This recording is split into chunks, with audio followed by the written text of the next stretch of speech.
From Washington, this is VOA News.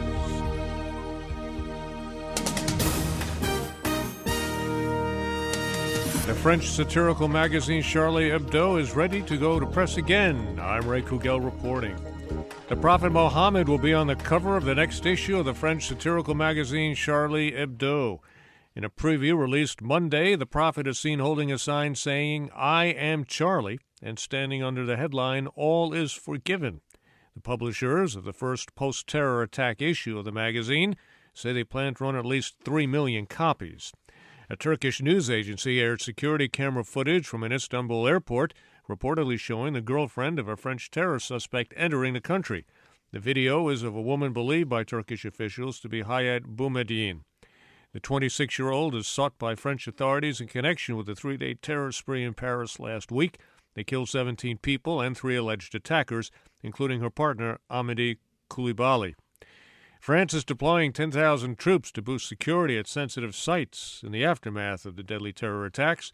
Selah Hennessy reports. French Prime Minister Manuel Valls said the country must not let down its guard because the security threat to France is still present. The Prime Minister was speaking to French broadcaster BFM TV. Le plus haut niveau du plan Vigipirate. He says the highest level of France's terror alert system is being maintained. The 10,000 troops due to be deployed by Tuesday is the first time so many have been deployed in the country. French Interior Minister Bernard Cazeneuve said nearly 5,000 security force troops would be tasked with protecting the country's more than 700 Jewish schools. Selah Hennessy, London. Washington admitted Monday it made a mistake in not sending a top official to attend the Solidarity rally in France, blaming it mainly on security concerns. This is VOA News. The Twitter and YouTube accounts belonging to U.S. Central Command were taken over briefly by hackers who said they are loyal to the Islamic State group. The Twitter account Monday posted threats to U.S. soldiers warning, "We are coming, watch your back, ISIS." Follow-up tweets included links to documents that appeared to contain the telephone numbers, email addresses, and home addresses of dozens of U.S. military officials.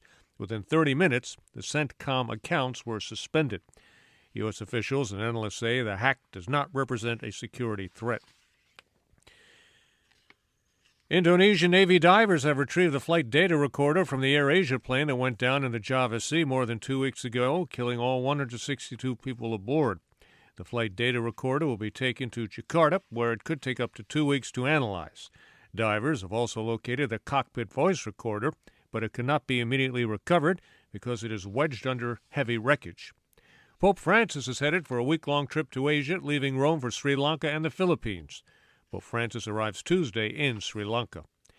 The U.S.-led coalition says it launched another 27 airstrikes against Islamic State targets in Syria and Iraq.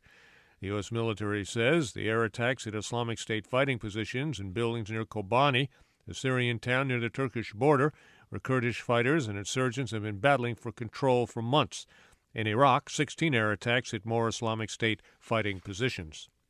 The U.S. says that Pakistan is pledging a new willingness to attack Taliban and Haqqani network insurgents in tribal areas along its Afghan border.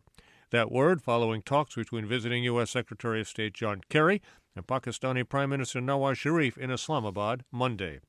An Egyptian court acquitted 26 men accused of debauchery after they were arrested last month at a Cairo bathhouse. Edward Uranian has more. The decision Monday by a Cairo misdemeanor court to acquit 26 men accused of debauchery was met with applause inside the courtroom as onlookers cheered and the defendants chanted. Much of the Egyptian press has been referring to the case as the trial of the gay bathhouse orgy participants. The defendants were arrested in early December after police raided a Turkish bath facility in the center of Cairo. Prosecutors accused the bathhouse owner of using the facility to aid and abet debauchery, and the defendants with debauchery and violating public decency. Edward Uranian, Cairo. SpaceX cargo capsule Dragon arrived at the International Space Station Monday with supplies for the crew on board. The craft carried 2,300 kilograms of food, experiments, and other supplies. Dragon was launched from Cape Canaveral last Saturday. I'm Kouguell in Washington. That's the latest world news from VOA.